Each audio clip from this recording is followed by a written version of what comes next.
Hi everyone. We are going to do next section 1.3 properties of trigonometric functions. We are going to start with property which is telling that all trigonometric functions are periodic functions. And first we define what is periodic function. So function f of x by definition is called periodic if there is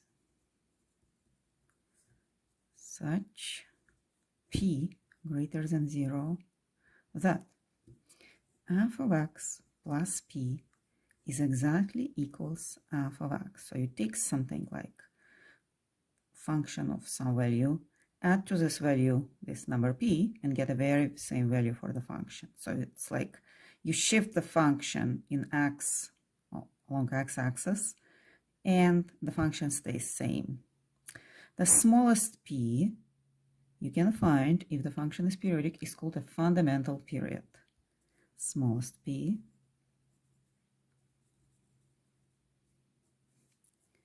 is a fundamental period.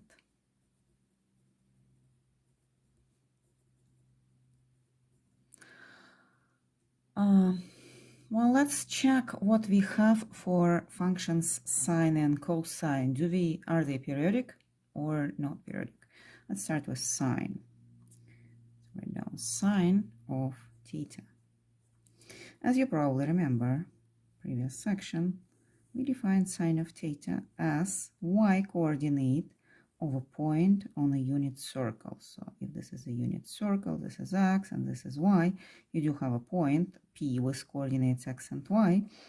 Sine of this angle theta is going to be equal to y coordinate, right?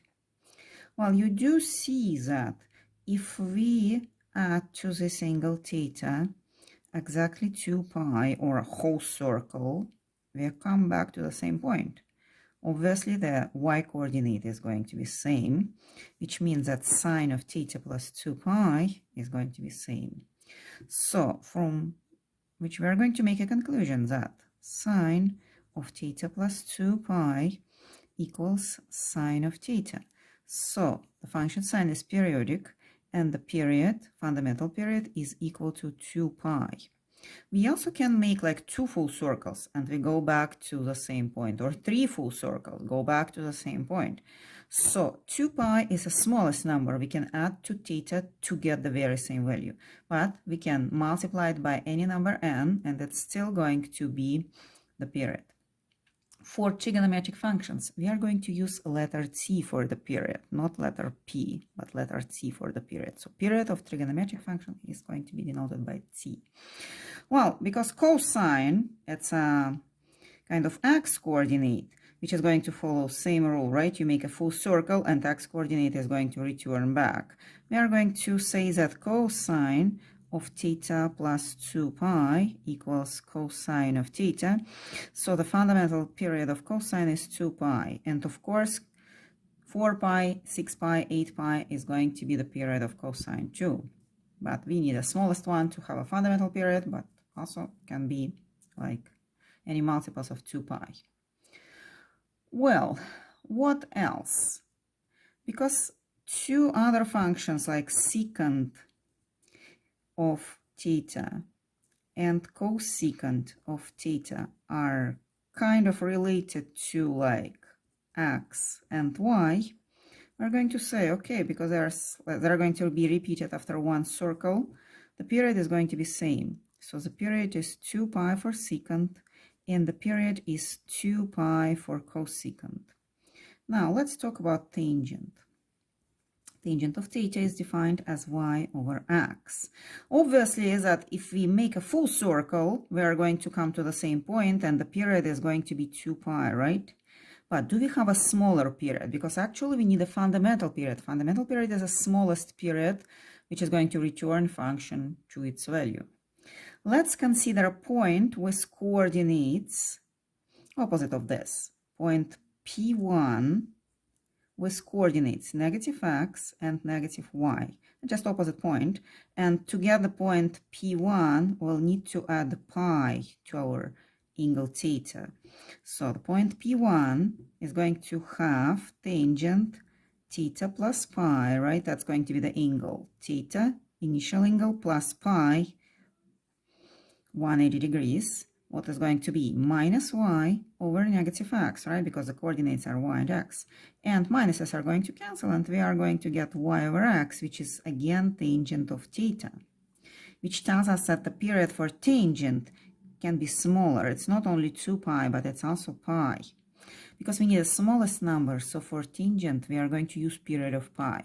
Or any multiple of this period is going to be the period 2, like 2 pi, for example, is a period 3 pi, 4 pi, and so on. For cotangent, because it's kind of similar to tangent, just x over y, it's the same story, and the period is still going to be pi. Okay?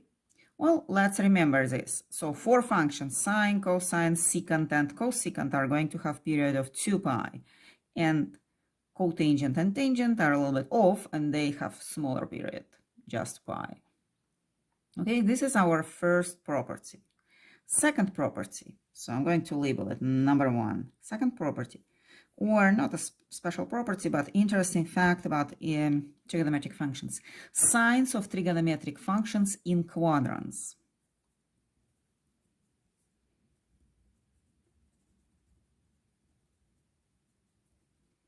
First, what are quadrants? Quadrants are quarters of coordinate plane. I'm going to draw coordinate plane now, no circle on this plane. And I'm going to label. This is first quadrant. This is second quadrant, third quadrant, and the fourth quadrant. We use Roman numerals to numerate them, and we start with this one, which we like the most, x positive, y positive, and we move counterclockwise. So first, second, third, and fourth quadrants. Let's see what are going to be the signs of sine of theta in these quadrants. We remember that sine of theta is y, right? What is y in the quadrant number 1? Well, y is positive, so I'm going to put plus. Still positive in quadrant 2, right? How about quadrant 3? We see that y is negative here, below x-axis, and quadrant 4 is negative 2. So it's plus, plus, minus, minus. Now, let's do tangent. Same. I'm not going to label quadrant. I'm just going to draw coordinate plane and just put signs, okay? Everyone remembers that we start over here, and it's 1, 2, 3, 4. And you can use normal numbers. I don't really care if it's Roman or just Arabic. So, for tangent, we remember that tangent of theta is y over x. So there are two numbers which are going to define actually sine of the function. For example, in first quadrant, both x and y are positive, so tangent is positive. Over here, y is positive, but x is negative, so the ratio is going to be negative. Over here, both are negative, negative, negative, so the ratio is positive. And over here, y is negative and x is positive, so minus. Now, guys, I want you to do the cosine on your own, okay? Can you do cosine? I'm going to draw the picture, and I'll give you like 5 minutes to try cosine. Remember that cosine is just x, just label the numbers, x here and y here. And I'm going to count to 3 and show you my solution, but you can stop the video and try it on your own. So, 1, 2, 3. Stop. And 1, 2, 3, start. So cosine is x, right? X is positive over here. So actually first quadrant is going to have positive x, and the fourth quadrant is going to have positive. And x is negative here and here. So that's cosine. Now let's talk about reciprocals. For example, for sine we have cosecant of theta, which is 1 over y. Well, if y has plus, plus, minus, minus, the same 1 over y is going to have same signs. For tangent, cotangent, which is x over y, well, it's just like x over y or y over x are going to have the same sign, so the signs are same. And here, secant of theta is going to have the same signs, plus, plus, minus, minus. Okay? I'm going to write down that's 1 over x, okay? And what other properties we have? We have also, besides properties, identities. Well, we're going to start with simple identities we already learned and then develop a little bit more complicated identities. So I'm going to label it as number 3 identities. And we are going to start with very simple identities. For example, secant of theta equals 1 over x, right? But we do remember that cosine is x, right? So it's 1 over cosine. So secant and cosine are reciprocal. And the cosecant of theta is 1 over y, which is going to produce identity because y is sine of theta. So secant is 1 over sine. And one more identity, tangent of theta is what? Y over x. If we put sine instead of y, which is like definition of sine, and cosine instead of x, we are going to have identity that tangent equals sine over cosine. And cotangent of theta, which is x over y, is going to be cosine instead of x and sine instead of y. Okay? So first set of identities. And more identities. Let's recall how do we write down equation of unit circle. Unit circle equation. Unit circle equation. It's x squared plus y squared equals 1, right? How do we know that's a circle? Because it's a square and equals to a radius square. Radius equals to 1 and each coordinate is squared. Now I'm going to plug in cosine instead of x and sine instead of y because I remember that x is equal to cosine. So I'm going to write down cosine square of theta plus sine square of theta equals 1. And we got our first famous identity, which is called Pythagorean identity.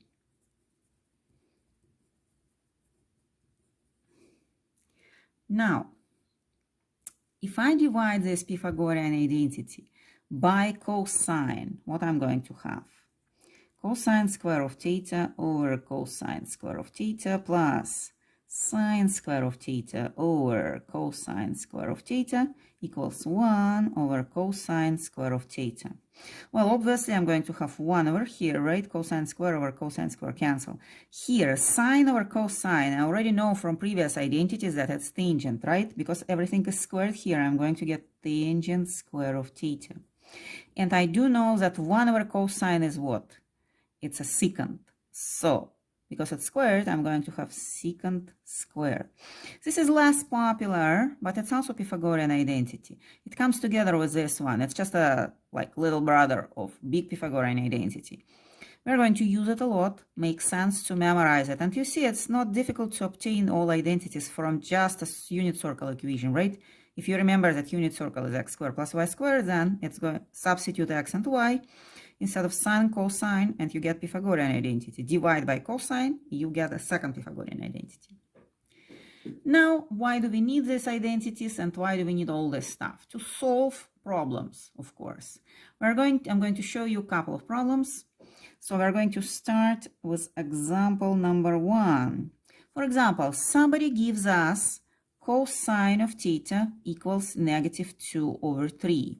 And they also tell us that pi over 2 is less than theta and less than pi.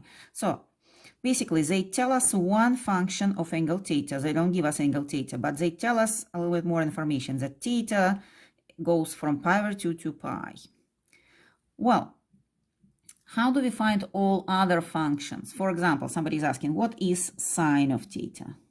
Or what is tangent of theta? How do we find them? Well, we are going to use identities, our knowledge about quadrant science and like other stuff. I'm going to start with Pythagorean identity. So this identity has cosine and sine. Cosine I know, sine I don't know, but I can use identity to figure it out.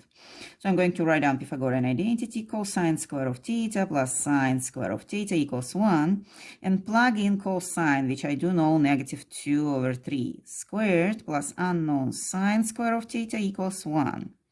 From where I see that I have 4 over 9 minus disappears, right? Plus sine square of theta equals 1. From where sine of theta equals 1 minus 4 over 9, a square root, right? Because it was a square, I extract a square root from both sides. I'm supposed to use plus minus here because when I extract a square root, there are always two values, positive and negative. I'm going to simplify expression under the square root.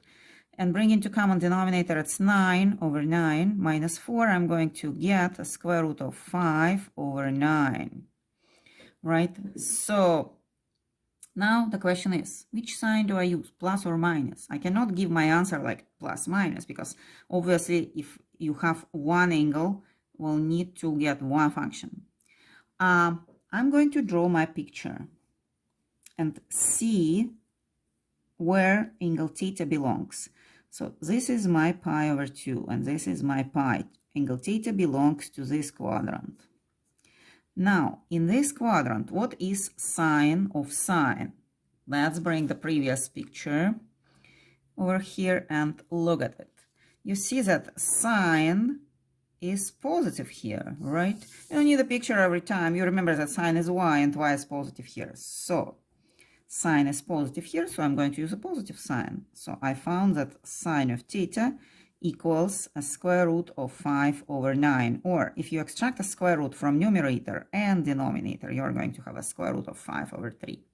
The last function we'll need to find is tangent of theta. You can find more functions. It's just like I usually am going to ask like 2-3 functions, not all 6 of them. In the book, they ask all 6. Remember that tangent equals sine of theta over cosine of theta, right? It's y over x, or sine, which is y, and cosine, which is x. Well, I do know the sine, right? It's a square root of 5 over 3, and I do know the cosine. It's minus 2 over 3. Now simplify it. Square root of 5 over 3 multiplied by 3 over 2, right? Minus in front, canceling 3. What I did to this fraction, I flip it over because I'm multiplying by it. And my final answer is square root of 5 over 2. And I found my tangent. So what else can it be? What other problems we can have? Well, second type of a problem we can have, example number 2. Imagine that somebody gives us a tangent of theta equals 3, or my number, right? And also they tell us that sine of theta less than 0. So they don't give us a quadrant, but they tell us more information. That sine is negative. So what identity I'm going to use? Well, I'm still going to use Pythagorean identity, but not with sine and cosine, but with tangent and secant. So I'm going to use Pythagorean identity. 1 plus tangent square of theta equals secant square of theta, right? I'm plugging in tangent. That's going to be 1 plus 3 squared equals secant square of theta, from where 3 squared is what? 3 squared is 9. 9 plus 1 is 10. So I'm going to have 10 equals, what's the sign? Secant. Sorry. Secant square of theta, from where secant of theta is a square root of 10 plus minus, because that's a square root, right? So which sign should I choose here? Now remember that secant kind of works like cosine, right? Let's bring me the previous page. So where is my cosine and secant are sitting on the same picture? And I do see that secant is going to have the same signs, plus plus here and minus minus here, right? What else do I know? I also know that a sine is less than 0. Go back to the picture where sine is less than 0, over here. So I'm going to maybe copy the picture just to make sure that we stick it to this page, to this solution. Because sine is less than 0, I'm going to have sine less than 0 here and here, right? What else do I know? I know tangent. And tangent looks like it's greater than 0, right? For tangent, we remember that, let me bring it back, tangent is positive here and here. Because we already restricted to negative sign, we are going to have this. So, look, I'm going to put plus. So actually, my angle is going to be here, right? What is my secant here? Let's look, secant here is negative. So I'm going to use a negative value.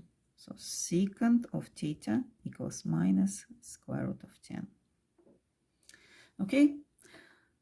Now what I'll need to do? Well, because I do know secant, maybe I can find cosine, right? I remember that cosine of theta is 1 over secant of theta.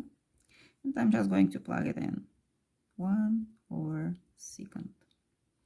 And the sine of theta, here I don't need to do lots of calculations. I'm going to use the fact that tangent of theta equals sine of theta over cosine of theta, right?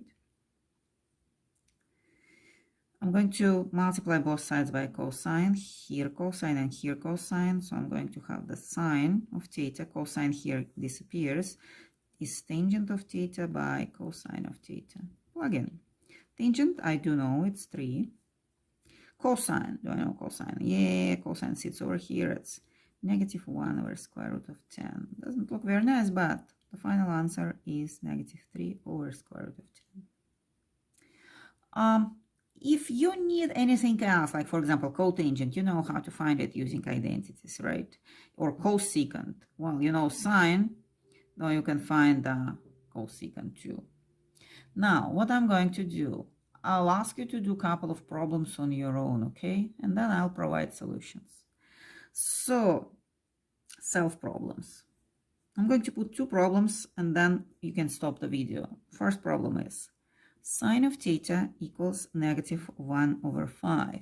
And theta is from 3 pi over 2 to 2 pi. And I'm asking you to find the cosine of theta and tangent of theta.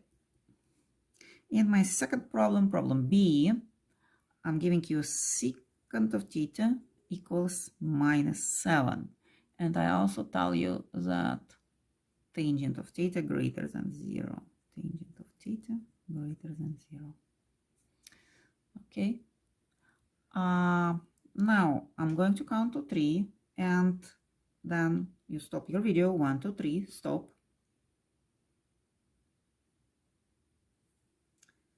Forgot to tell that also I'm asking about cosine of theta, tangent of theta, and here we don't have the sine, right? The sine too.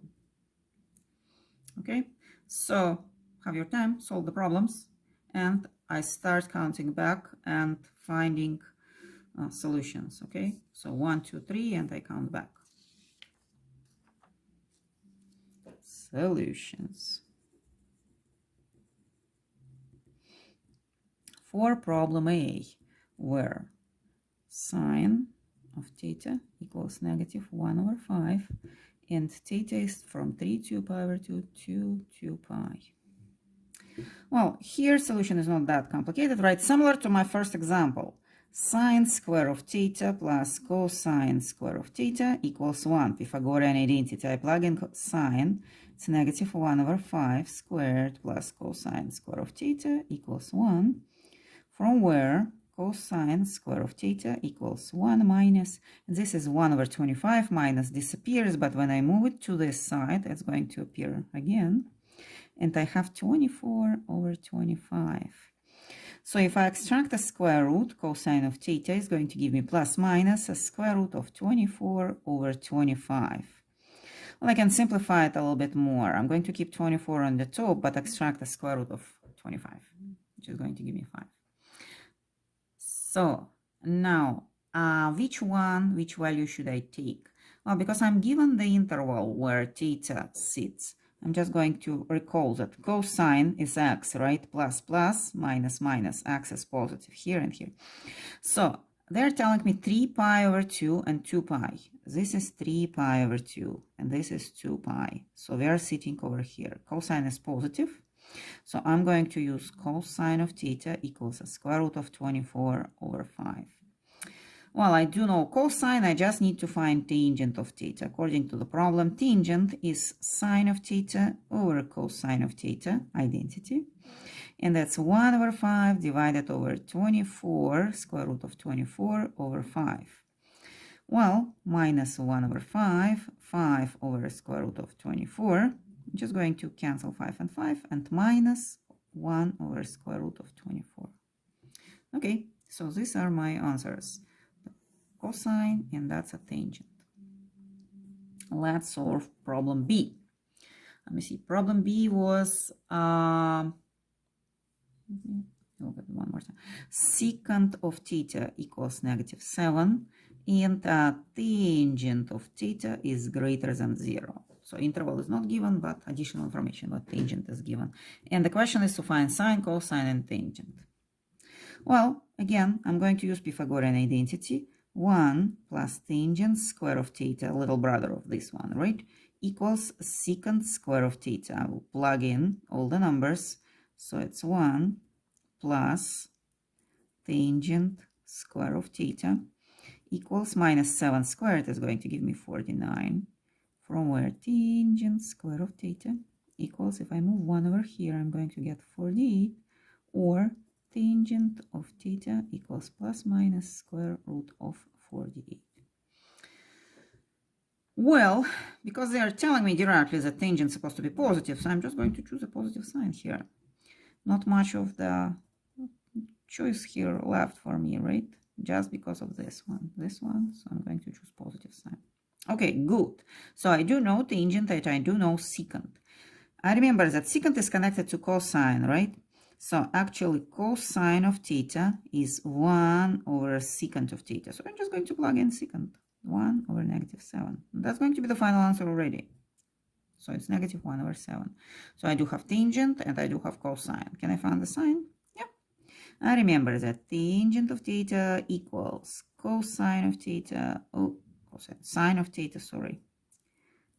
Sine of theta over cosine of theta.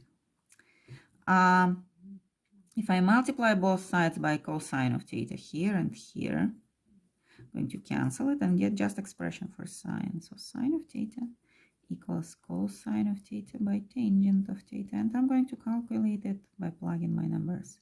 So cosine is -1 over 7, tangent is square root of 48. So the final answer is minus square root of 48 over 7. And I calculated tangent, I calculated cosine, and that's my sine. All the numbers. Okay, so we are not going to cover in this section 2 properties which are covered in the book. First, we do not cover even and odd properties. We are going to cover it later when we graph the functions. And second, we do not cover range and domain of the functions. Also, we are going to do it when we graph the functions. I think we are going to cover it there anyway, so why don't we merge it together? Well, guys, do your homework and you can take your lecture quiz after you finish watching the lecture, or maybe you should go over the notes first and then try to do the quiz. Okay, thank you and see you in next section.